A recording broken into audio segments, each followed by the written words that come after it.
Yes, 1893. If I have not returned in an hour, you must fetch the police. Mrs. Gillyflower. We have come about your husband, my dear. The Look who it tragedy. is. My husband. Your late husband.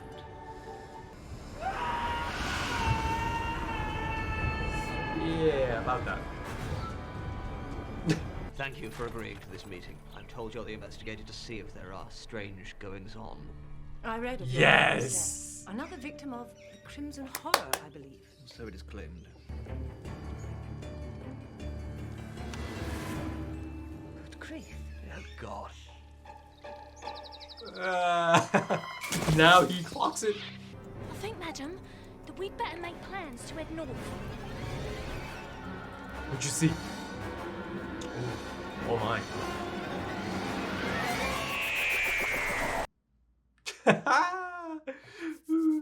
I'm so happy. She's only interested in the fittest and the most beautiful. You may Yes! rely on me, ma'am. I was, in fact, speaking to Jenny. Jenny. I mean, yeah. My own daughter. Blinded in a drunken rage by my late husband. Whoa. Her once beautiful eyes, pale and white. Beautiful lighting here. Look at this. She'll notice Jenny. You wish to join us, my dear? If it's all the same with you, Mom. Oh, yes, dear. You do very nicely. Yeah, she noticed Jenny.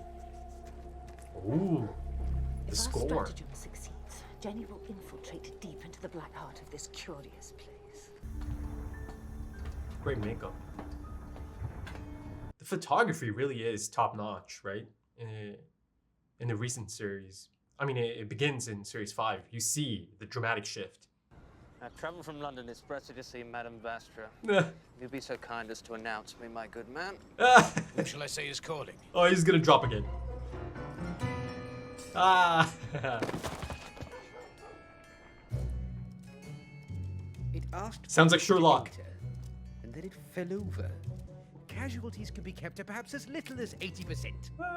I think there may be subtler ways of proceeding, Strax. Am I crazy or is she really attractive? I know, but there is something there. Maybe I should have kept that to myself. Hey, man. Oh, great shot.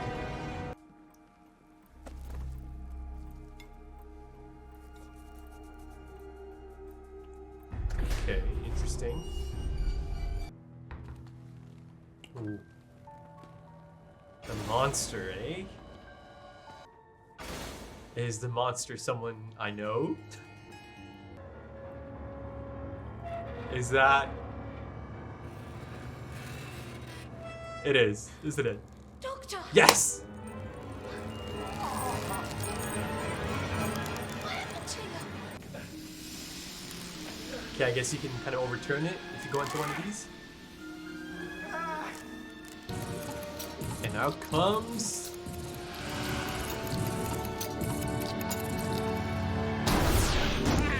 Miss me? Doctor! Jenny! I'll keep it short. Okay, let's go. Flashback. Okay, so Yorkshire, 1893. Clara. Near enough. You're making a habit of this, getting us lost. Sorry. About that. It's much better than it used to be. We need a plan. Dr. and Mrs. Smith. Oh, yes. You do very nicely. Oh, grand. Smashing. Hey, the missus and I couldn't be more chuffed, couldn't we, love? Yeah? That accent. Sure. Like pretty maids all in a row. Into the canal with the rejects, Ada. Ooh, was she... Oh, the doctor was a reject. Sometimes the preservation process goes wrong. Only Mr. Sweet knows why. And only Mama is allowed to talk to Mr. Sweet. Oh, is this possibly... the great intelligence again? And judgment rains down upon us all. What? Nothing. No, what? Something Mrs. Gillyflower Rains said. down. One of her sermons. It's Clara. Got to find Clara. But Doctor, Clara's dead. about that. I've got a story for you. It's complicated. Yes, the homie. Horse! You have failed in your mission! We are lost. Are we talking about the same person? About that Clara? Complicated. Star! It's complicated. Oof. Kindly do not claw and slobber at my crinoline. You know I cannot bear to look at sick people. Oh man. Promise me you will not abandon me, Mama. There can be no place for people such as you. And only perfection is good enough for myself and Mr. Sweet. Oh. Yeah, sooner or later, of course, all that noise. Oh, great attack of the supermodels. Yeah, they are quite attractive, all of them. Perfection, as she called it. Yes, Jenny. Yeah.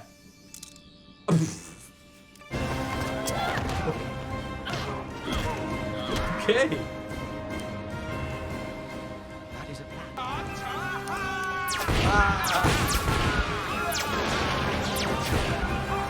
It's got the whole outfit out. It's beautiful. We got out the door to get Clara.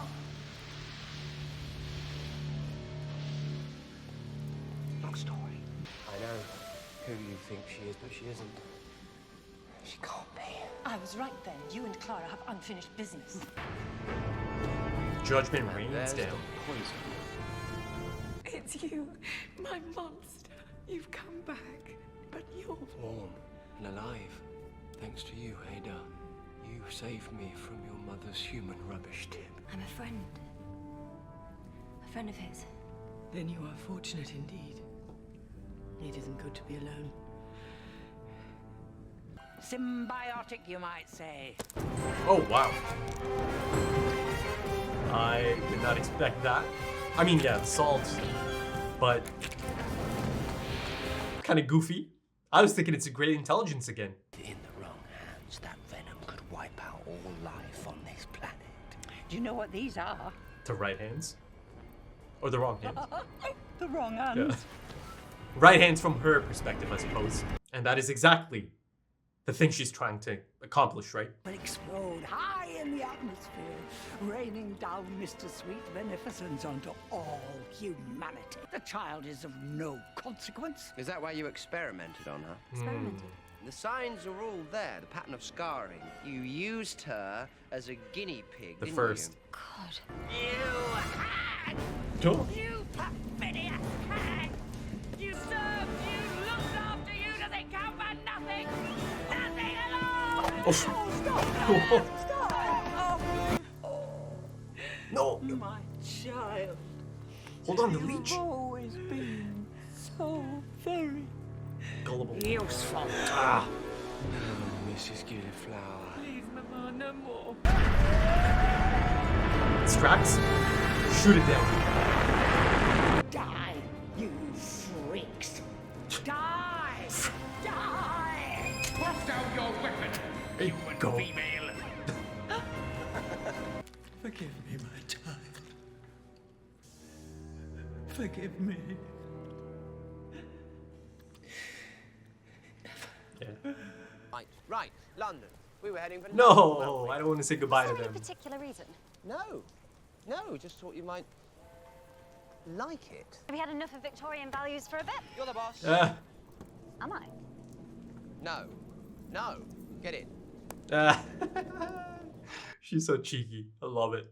It's time I stepped out of the darkness and into the light. There you go. Good luck, Ada. Well, Oh, thanks a no. million, you three. As ever, have some Pontefract cakes on me. But Doctor, Clara? that girl, Clara, you haven't explained. Because he doesn't know how to explain it yet.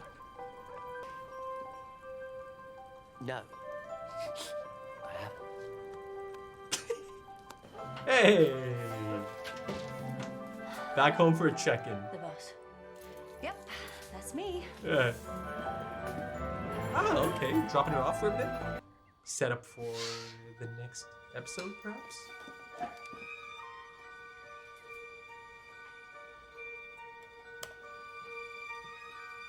Huh?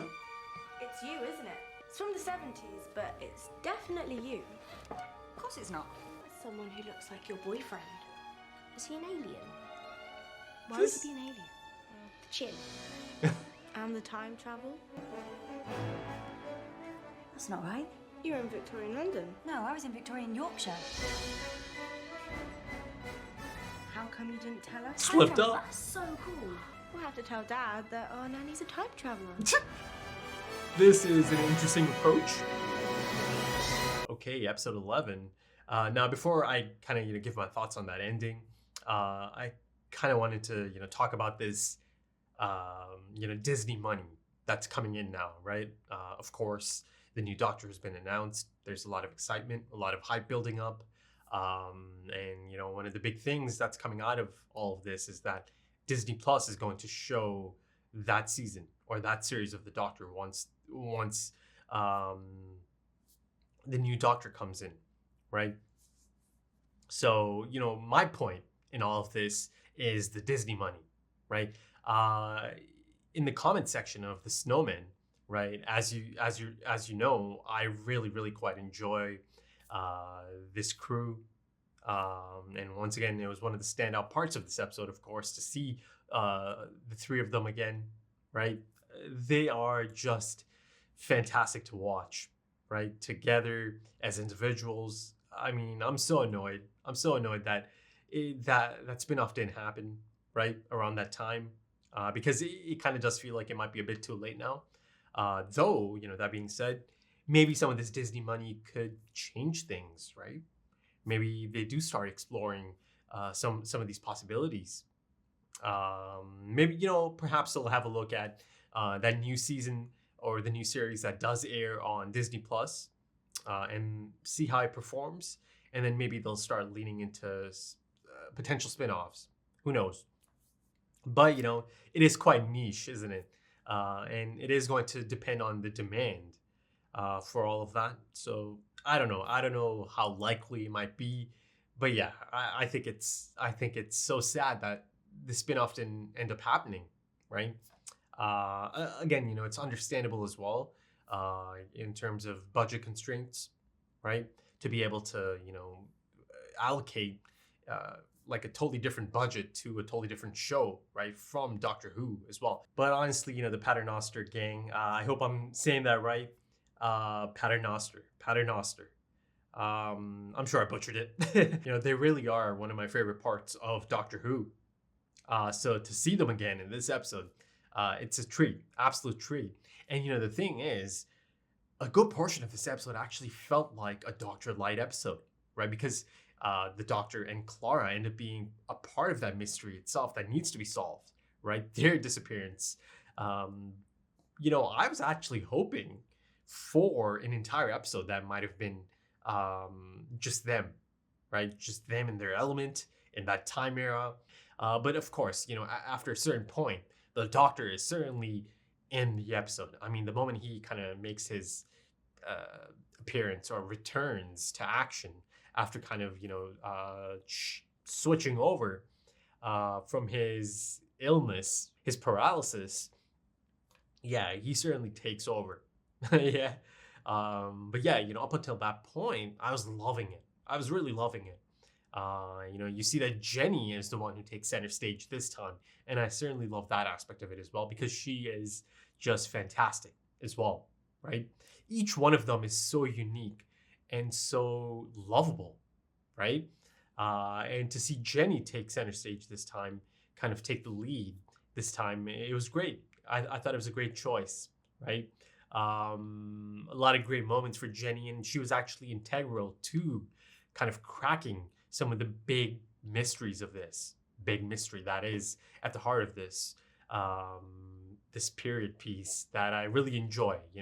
Many of you have been here for a couple of years now, and I've mentioned it a few times that I love it. I love it anytime they go back in time rather than in the future. Yes, of course, I enjoy the depiction of a lot of these futures as well, but going back in time is always, I don't know, it feels special to me. And that time era specifically as well, right? Because of the costumes. The costume design is always top notch. and, you know, the production design, the set design, all of that. Listen, I'm sure there's probably some really good fan fiction out there actually about them. You know, there's a lot of good writers out there, a lot of great writers out there that actually dabble in fanfic. So yeah, maybe I'll kind of look into something like that as well. You know, if there is something um, like that out there. And yes, indeed, there are audiobooks. Big Finish, right? So I'll have to find out if I can kind of jump into those, if they're kind of standalone stories, because, you know, this side of it, that, you know, and that's one of the reasons the spinoff, it would have been so effective, because it can be these fantastic standalone mysteries to be solved, right? So yeah, you know, I'll look into all of that. I'm a big fan. I'm a big fan of this trio, of this gang. Now then, let's circle back to the ending. Listen, I'll be honest, I'm not sure how to feel about that ending just yet. I kind of need to see how it plays out. I mean, you know, it is clearly setting up perhaps a one-off, you know, trip for the children, right? I mean, it certainly kind of feels like Mary Poppins in that sense, doesn't it? The boy mentioned something about a history book at school, so I guess you can kind of attach that to one of the photos.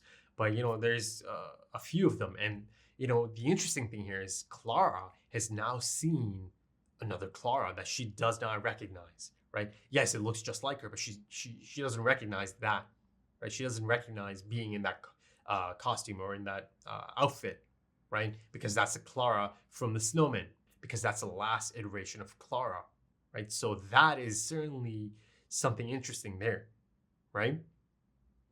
So let's see how it all plays out. Surely she'll bring it up in the next episode. I mean, if the children do end up going on a trip, yeah, maybe there could be some interesting dynamics there, right? They might grill the Doctor and Clara, right? Could make for some fun moments, for some embarrassing moments, awkward moments. Let's see how the Doctor could potentially handle something like that, right? So yeah, I mean, the setup is there for sure. I'm just not really sure about the whole situation just yet. Now, to me, it really felt like this is a standalone fun episode, and that's kind of it, right? A one and done. I mean, you have Lady Olenna, right? Diana Rigg, really putting on a performance here, right? Really hamming it up at times, really leaning into it. I mean, you could tell she had a lot of fun here. And it certainly continues that tradition of Game of Thrones actors, or just British actors in general, kind of showing up, familiar faces showing up. So that's 3 of them this series already, right? So yeah, you know, it was exciting to see her. The last time I saw her was actually in Last Night in Soho. And who else was in that? Matt Smith. But yeah, it was so clear that Diana Rigg understood the assignment, right? I mean, theatrical rants, right? Just nasty one-liners. I mean, she's diabolical in this, right? She really is. And, you know, there's that one moment as she's like, these are the wrong hands. I mean, yes, you know, maybe some of the dialogue is, you know, kind of campy, and there is a bit of a camp element to this episode as well, right? But I think, you know, there is a fun element to it.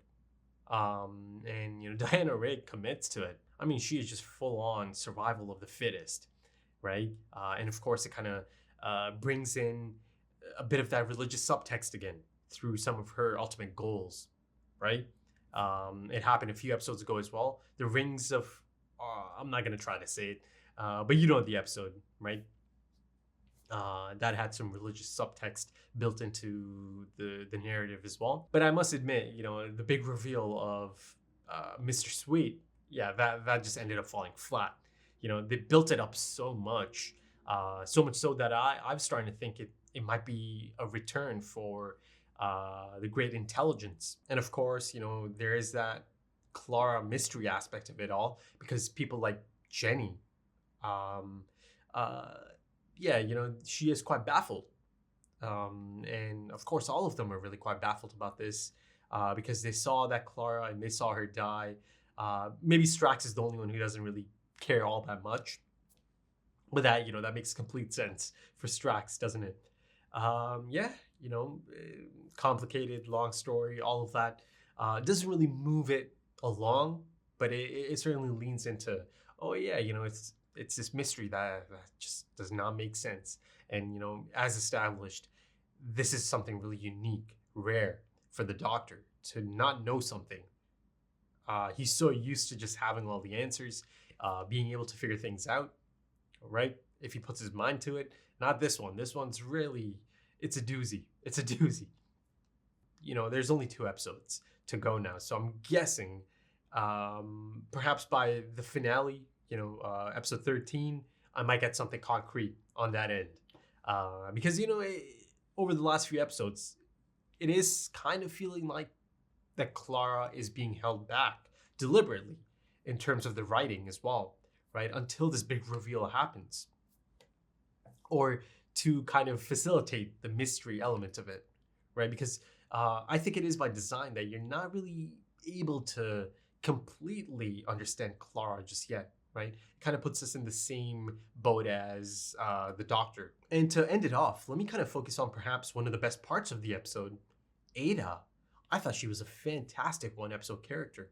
In fact, I think she could have been a great one-episode companion even, right? To bring her onto the TARDIS. I think it could have been something special because I think there is something quite special there, right? The relationship that the Doctor and Ada kind of have here in a short amount of time. Constantly thinking about her existence, her flawed existence in the eyes of her own mother, right? I mean, I think, you know, some of her outbursts or her rage is really quite justified at the end there. You know, be it taking out Mr. Sweet, be it lashing out at her mother and coming across the Doctor or the rejected Doctor. You know, that was something she could latch onto, someone she could relate to, right? The monster. That alone should tell you all you need to know about her psyche, her state of mind. But, you know, I thought there was something so special about that she did have someone that I believe the line of dialogue was incomplete. Even people like us, incomplete, I think. Maybe it wasn't incomplete, but something along those lines. Defective? No, she didn't say defective. Yeah, it was something similar to incomplete, right? And, you know, the thing is, the Doctor is a type of person who's probably quite happy that he was able to help her out, even though he was in that state, in that painful state of paralysis and just not being himself, essentially. But I think once he kind of found out that, okay, him kind of being there, him finding out about her, and of course, you know, it's beneficial because she found him and kept him alive, right? He was a reject and he was going to be tossed aside. So it was certainly a special connection there. And I love that the Doctor didn't feel the need to interject anytime she kind of continues to call him the monster, right? He wasn't offended or anything. Yeah, I just thought that was such a great component of this episode. It really feels like the heart of this story, of this episode. And also I thought, you know, the performance by the actress playing Ada, yeah, that was really quite impressive, I thought. And, you know, stylistically, there's a lot of fun things going on here. It's a great approach, especially to the flashback, to the backstory. And there, I thought it was so effective because a lot of crucial information or backstory is exposited in a really short amount of time, right? As the Doctor mentioned, you know, I'll keep it short. So I love the presentation of it. And it was good to see that, you know, they are taking some swings here, right? Changing it up stylistically. And also, I thought it was kind of strange to have that really familiar and ominous crack score. I almost said crack music again. It just really caught me off guard all of a sudden to hear that. It seems like there's a lot of Easter egg moments here as well. You know, the Doctor mentioned something about a gobby Australian. So I don't know, you'll have to let me know. But yeah, I think that's about it for this one, folks. If you enjoyed that, consider dropping a like, consider dropping some comments, give me your thoughts. If you're interested in early access or perhaps even full length, consider checking out the Patreon page. The links are in the description or the pinned comment. Also links to social media, if that's your thing. Right then, thank you so much for joining me, and thank you for your time, because time is precious. It really is. And I do hope to see you again soon for the next one. Until then, take it easy.